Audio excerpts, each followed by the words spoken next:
Hello students, last time हमने rate of reaction को right from the basic level chemical kinetics हम क्यों पढ़ते हैं, सारी चीज़ें हमने डिस्कस की थी कि हमारे आसपास अगर कोई रिएक्शन हो रहा है तो क्यों हो रहा है। जितने भी फिजिबल पॉइंट्स हैं हम लोगों ने इस चैप्टर को स्टार्ट किया था और हम लोगों ने उन चीज़ों को डिस्कस किया था। आज हम फर्दर डिस्कशन करने वाले हैं रेट ऑफ रिएक्शन को ही हम कंटिन्यू करेंगे। तो यहाँ पे अगर आपने लास्ट लेक्चर देखा हो तो वहाँ पे बहुत बेसिक सी चीज़ें, बहुत छोटी छोटी बातें, एवरेज रेट क्या होता है, रिएक्शन क्यों होता है, कितने एक्सटेंट तक होता है, राइट, और सारी चीज़ों को कोरिलेट करके हमने समझा था। अब यहाँ पे हम रेट ऑफ रिएक्शन की बात करें, आपने बेसिक्स कर लिया हुआ है तो उसके अकॉर्डिंग हमारे पास क्या है कि जैसे सपोज करो आपके पास कोई रिएक्शन है, A प्लस बी से आपको C प्लस डी मिल रहा होता है। क्या है बच्चों? A प्लस बी से आपको C प्लस डी मिल रहा है, राइट। ये हमारा क्या है? रिएक्टेंट पार्ट है, ये हमारा क्या है? Product part. इतना आप सबको पता है। अब यहाँ पे क्या पता है?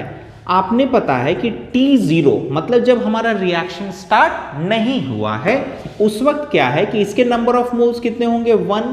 इसके कितने होंगे? 1, क्योंकि रिएक्शन ही स्टार्ट नहीं हुआ। इनका स्टोइचियोमेट्रिक कोएफिशिएंट्स भी क्या है? 1। और इसके नंबर ऑफ मोल्स क्या हो जाएंगे आपके पास? 0। ठीक है। लेकिन जैसे जैसे हमारा रिएक्शन प्रोसीड होता जाएगा, सपोज कर लो किसी टाइम T1 पे बात कर रहा हूं मैं। किस पे बात कर रहा हूं? टाइम T1 पे। तो यहां पे हमारा जो रिएक्टेंट है ये दोनों आपस में रिएक्ट करके कुछ प्रोडक्ट फॉर्म कर रहे होंगे। तो ऑब्वियसली वहां पे हम ले लेते हैं इसका जो अमाउंट है क्या है? A1। उसी तरह B का क्या हो जाएगा? B1। C का अगर आप देखोगे जो प्रोडक्ट फॉर्म हुआ होगा हो सकता है वो C1 और इसका क्या हो जाएगा? D का D1। ठीक है। In the same way T2, तो ये क्या हो जाएगा? A2। ये क्या हो जाएगा? B2। Here you will have C2 and D2 as well. Fine, clear है। इसी तरह फर्दर हमारा रिएक्शन आगे प्रोसीड होता जाएगा और हमारा अमाउंट ऑफ प्रोडक्ट बढ़ता जाएगा। इतनी चीजें हमें पता है। और हमने अगर रेट के अकॉर्डिंग बात करें तो हमने बेसिक सा हमने क्या फॉर्मूला पढ़ा हुआ है? Change in concentration. क्या पढ़ा हुआ है? चेंज इन कॉन्सेंट्रेशन, क्लियर है, upon time taken, upon time taken. अब यहां पे बच्चों चेंज इन कॉन्सेंट्रेशन अगर रिएक्टेंट के लिए बात करोगे तो आप क्या बोलोगे? Change in concentration of reactant. अगर प्रोडक्ट के लिए बात करोगे तो आप यहां पे क्या ऐड कर दोगे? Change in concentration of product, right. ये चीजें हम समझ गए। अब इसी चीज को आगे हम फॉलो करते हुए चलते हैं। तो हम लोग सबसे पहले किसके लिए बात कर रहे हैं बच्चों? For reactant. किसके लिए बात कर रहे हैं? For reactant. ये चीज देख रहे हैं। तो यहां पे हमने यहां पे देखा किसी T1 टाइम से T2 टाइम तक हम बात कर रहे हैं। बच्चों क्या बोल रहा हूं? T1 टाइम से T2 टाइम तक हम बात कर रहे हैं। अब यहां पे तो आपको क्या पता है? T1 पे इसकी कॉन्सेंट्रेशन क्या है? A1। T2 पे इसकी कॉन्सेंट्रेशन क्या है? A2। Is it clear? तो चेंज इन कॉन्सेंट्रेशन आपके पास यहां पे क्या हो जाएगा? You will have change in concentration. आपके पास क्या हो जाएगा? तो आप बोलोगे सर A2 माइनस A1। क्यों? फाइनल माइनस इनिशियल हम कर रहे होते हैं, इतना सबको पता है। और ये क्या आ जाएगा? आपको ये भी पता है कि सर टाइम के साथ रिएक्टेंट जो है A1 जो होगा ऑब्वियसली किससे ग्रेटर होगा? A2 से। तो इसी तरह अगर आप जाओगे तो आपने यहां पे क्या पता है? रिएक्टेंट में आपको पता है, आप बोलोगे sir A2 is less than A1। तो यहां पे जो साइन आएगी वो क्या आ जाएगी बच्चों? नेगेटिव। और आप क्या लिखोगे? Negative delta A। तो change in concentration is negative delta A। Clear है? और आपके पास चेंज इन जो टाइमिंग है वो क्या आ जाएगी बच्चों? तो वो आप बोलोगे कि sir delta T that will B T2 minus T1। Is it clear? तो हमने यहां पे ये चीजें देख ली। तो हमारे पास अब ये जो रेट का फॉर्मूला है उसके अकॉर्डिंग हमारे पास क्या है? चेंज इन कॉन्सेंट्रेशन आ चुका है, टाइम टेकन आ चुका है। तो यहां पे अब हमारे पास रेट क्या हो जाएगा? रेट यूल से आपके पास क्या हो जाएगा? चेंज इन कॉन्सेंट्रेशन की जगह क्या लिखेंगे? Negative delta A, time taken की जगह डेल्टा T। ये हमारे पास आ गया। लेकिन यहां पे जरा गौर से देखो बच्चों, यहां पे हम लोग किसी T1 टाइम से T2 टाइम के बीच में बात कर रहे हैं। क्लियर है? तो मतलब एक सर्टेन टाइम ड्यूरेशन की बात करें उसके बीच में हमने रेट को कैलकुलेट किया है। तो इसी रेट को बच्चों हम लोग एक और नाम से बोलते हैं एवरेज रेट। किस नाम से आप बोलते हो? Average rate. इसी चीज को अगर हम थोड़ा सा ग्राफिकली समझने की कोशिश करें तो हमारे पास क्या होगा, कुछ इस तरह आप ऑब्जर्व कर सकते हो। जरा देखो यहां पे हम लोग किसका ले लेते हैं, कॉन्सेंट्रेशन। वाई एक्सिस पे क्या लोगे, कॉन्सेंट्रेशन। यहां पे क्या लोगे आप, टाइम टेकन। क्लियर है? या फिर आप चाहो तो डायरेक्टली सिर्फ और सिर्फ टाइम भी लिख सकते हो, कोई दिक्कत नहीं।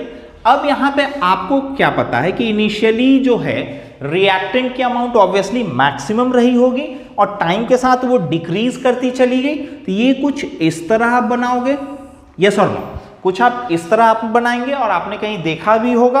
तो यहां पे अब जरा एक चीज देखो, सपोज करो किसी टाइम t1 पे आप बात कर रहे हो। किस पे बात कर रहे हो, टाइम t1 पे। यहां पे भी आप क्या कर रहे हो, किसी टाइम t2 पे बात कर रहे हो। और यहां पे सपोज करो किसी टाइम t1 पे जो कॉन्सेंट्रेशन है वो क्या है, A1। यहां पे टाइम t2 पे जो कॉन्सेंट्रेशन है वो है A2। Is it clear? ठीक है। अब जरा देखो हमने जो यहां पे कैलकुलेट किया, क्या किया है कि t1 से t2 टाइम के बीच में, मतलब ये हमने कैलकुलेट किया, यस और नो, हमने क्या किया है, इस पार्ट को कैलकुलेट किया है। इसीलिए हम लोग इसको क्या बोल रहे हैं, एवरेज। मतलब एक पॉइंट ऑफ टाइम से लेके दूसरे पॉइंट ऑफ टाइम तक आप बात कर रहे हो। ये पॉइंट मेरे ख्याल से क्लियर है। ठीक है, तो यहां पे जो बच्चों ये जो ड्यूरेशन है हमने यहां पे इसी को क्या लिख दिया, this one is delta T. Is it clear? ये जो हमारे पास है यही क्या है हमारा, negative of delta A. Clear है? ये हमारा पार्ट क्या है, नेगेटिव डेल्टा और ये क्या है, डेल्टा टी। ये चीजें हमने समझ ली। अब बच्चों यहां पे एक कॉन्सेप्ट और आता है।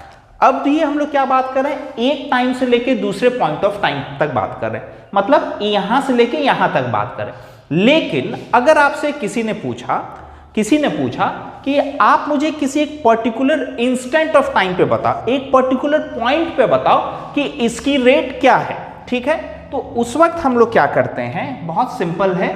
उस वक्त हम लोग ये कर रहे होते हैं, यहां पे ये जो डेल्टा टी है, आप क्या बोल रहे हो, एक पॉइंट पे बात कर रहे हो, आपने इसको जीरो बना दिया, मतलब delta T tends to zero.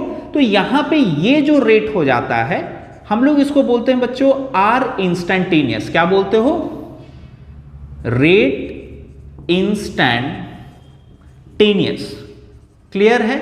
और ये क्या हो जाएगा, ये हो जाएगा आपने कुछ इस तरह आपने कर लिया, D concentration of A at D T, D concentration of A D T. Clear है? इसको आपने कर लिया। तो इसको अगर हम लोग चाहें तो ग्राफिकली कुछ ऐसे भी समझ सकते हैं कि हमने क्या करना है, किसी एक पॉइंट पे कुछ नहीं करना है, जस्ट सिर्फ और सिर्फ एक टेंजेंट ड्रॉ करना है। क्या करना है, किसी एक पॉइंट पे हमने टेंजेंट ड्रॉ किया और उस वहां पे उसका हमने क्या कैलकुलेट कर लिया, स्लोप। क्या कैलकुलेट कर लिया बच्चों, स्लोप। और ये पता है रिएक्टेंट के लिए है, ग्राफ भी आपका क्या है, डिक्रीजिंग, इसका ग्राफ भी क्या है, डिक्रीजिंग। यहां तक तो कोई दिक्कत नहीं। तो यहां पे ये भी क्या होगा, नेगेटिव। यहां तक तो कोई डाउट नहीं। तो ये चीजें आप समझ गए। इसको आप चाहें तो डायरेक्टली भी आप कैलकुलेट कर सकते थे, स्लोप की जगह बहुत सारे बुक्स को रेफर करोगे तो वो आपको बोलते हैं डायरेक्टली आप यहाँ पे tan थीटा कैलकुलेट कर लो या फिर m कैलकुलेट कर लो। ये डिफरेंट टर्म्स में आप इस चीज को एक्सप्लेन कर सकते हैं। मेरे ख्याल से यहां तक तो चीजें समझ आए, तो प्लीज आप इन चीजों को जरा नोट डाउन करेंगे।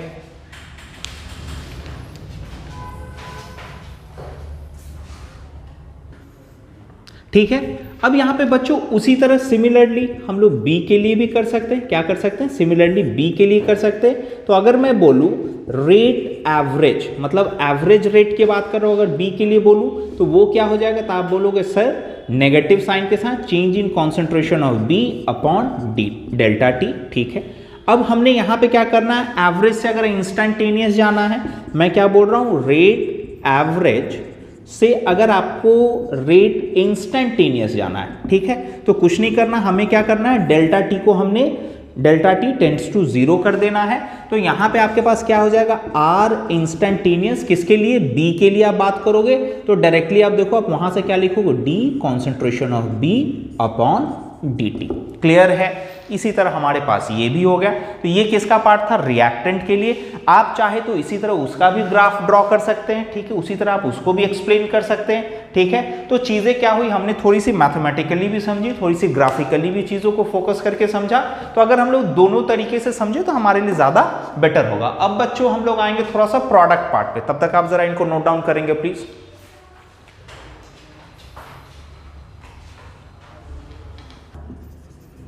अब यहाँ पे थोड़ा सा प्रोडक्ट के लिए देख रहे हैं, तो बच्चों यहाँ पे जरा गौर से देखो, आपको क्या पता है टाइम के साथ अमाउंट ऑफ प्रोडक्ट बढ़ता जा रहा है, तो अब हम लोग डायरेक्टली यहाँ पे ग्राफिकली चीज़ों को भी ऐसे देखते हैं।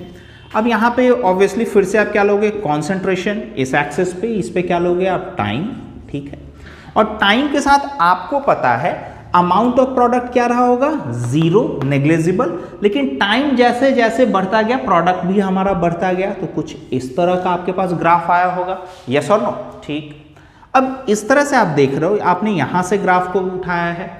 उसके बाद अगर हम लोग देखें, अब सपोज करो किसी टाइम t1 पे हम लोग फिर से बात कर रहे हैं, किस पे बात कर रहे हो, टाइम t1 पे, किस टाइम तक आप जा रहे हो, टाइम t2 तक, क्लियर है, आप आ गए टाइम t1 से t2 तक, ठीक है। फिर यहाँ पे सपोज करो किसी टाइम t1 पे जो इसकी कॉन्सेंट्रेशन है वो c1 है, और किसी टाइम t2 पे जो इसकी कॉन्सेंट्रेशन है वो क्या है बच्चों, c2 है, क्लियर है। तो फिर से हम लोग वही काम करेंगे, ठीक है, जरा गौर से देखो, तो ये जो पार्ट हो जाएगा हमारे पास क्या हो जाएगा, डेल्टा सी, क्लियर है, ये पार्ट हमारे पास क्या हो जाएगा, डेल्टा सी, ये क्या हो जाएगा हमारे पास, डेल्टा टी, क्लियर है, t1 से t2 ये पार्ट हो गया। अब यहाँ पे अगर मैं बोलूँ एवरेज के लिए बात करूँ, रेट, मतलब कौन से रेट की बात कर रहा हूँ, एवरेज, तो वो क्या आ जाएगा, तो आप बोलोगे sir delta C upon delta T, clear है। अब यहाँ पे ये जो वैल्यू होगी ऑब्वियसली आपके पास पॉजिटिव होगी, क्योंकि सी की जो वैल्यू है टाइम के साथ बढ़ती जा रही है, ये चीजें हम लोग डिस्कस कर चुके हैं, तो यहाँ पे आप पॉजिटिव साइन के साथ बात करेंगे।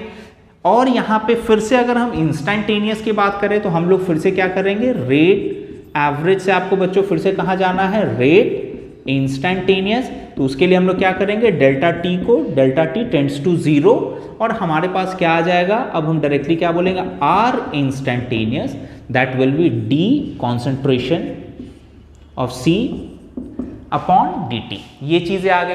तो इसका भी मतलब क्या है, किसी एक पर्टिकुलर पॉइंट ऑफ टाइम पे हम लोग बात कर रहे हैं, तो हमने ये चीज कैसे कैलकुलेट किया, किसी एक पॉइंट पे हमने टेंजेंट ड्रॉ कर लिया, ठीक है, और इस पॉइंट पे हमने जैसे ही स्लोप कैलकुलेट किया तो हमारे पास आंसर आ गया। ये चीजें क्लियर है। अब इन चीजों को हमने डिस्कस कर लिया, फिर यहाँ पे C के लिए हम बात कर चुके, तो हमारे पास D भी था, तो सिमिलरली आप D के लिए भी इसी तरह कर सकते हो, राइट। सिमिलरली फॉर D के लिए बात करेंगे तो आपके पास क्या हो जाएगा, R average, that will B, वो क्या हो जाएगा बच्चों, यहाँ पे बताओ, plus delta D upon delta T, और इंस्टेंटेनियस क्या हो जाएगा, वो हो जाएगा D concentration of D upon dt। Is it clear. तो यहां तक इन चीजों को आपने ऐसे एक्सप्लेन किया, ऐसे समझा, तो आपके लिए बेटर रहेगा, ठीक है। इसको भी जरा नोट डाउन कर लेंगे, ठीक है।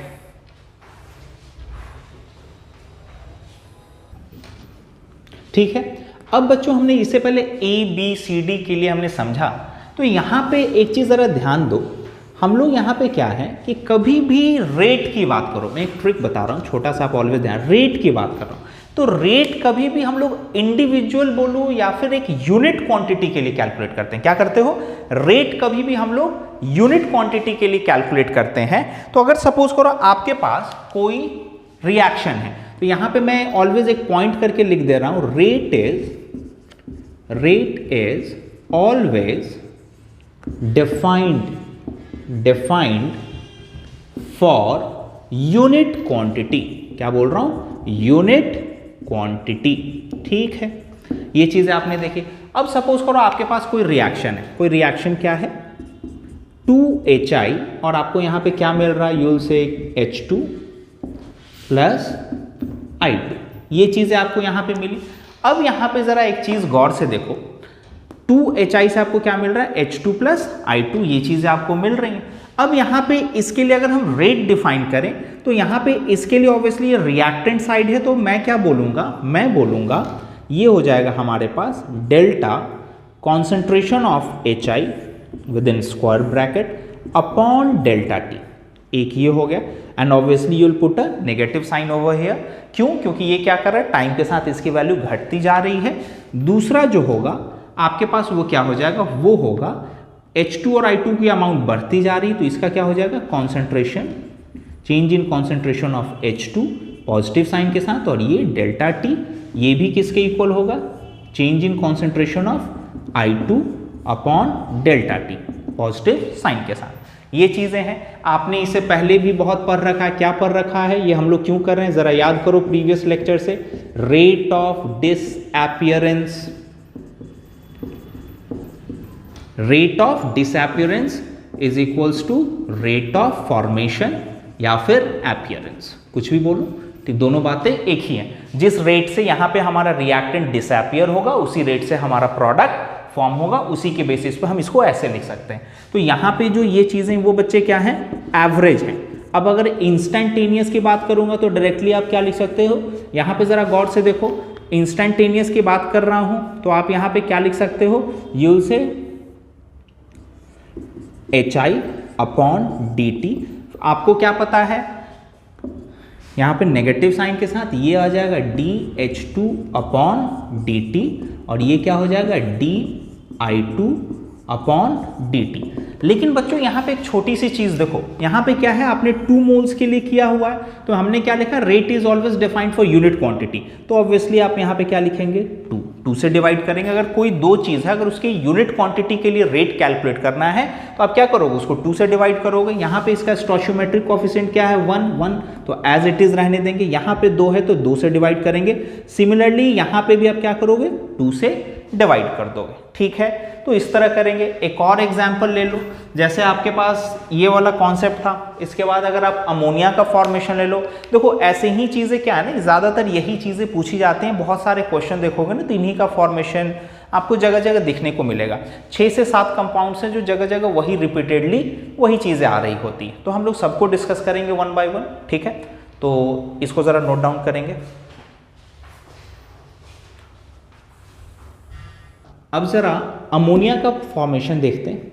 आपके पास क्या है कि आपने बोला N2 plus H2 it forms NH3 gas, जिसको आप अमोनिया बोलते हो, ठीक। सबसे पहले आप इसको बैलेंस करेंगे। क्या करेंगे, बैलेंस करेंगे। तो आपके पास यहाँ पे क्या आ जाएगा, आप बोलोगे सर यहाँ पे 3 लगा तो यहाँ पे 2, ये सबको आता है, मुझे पता है।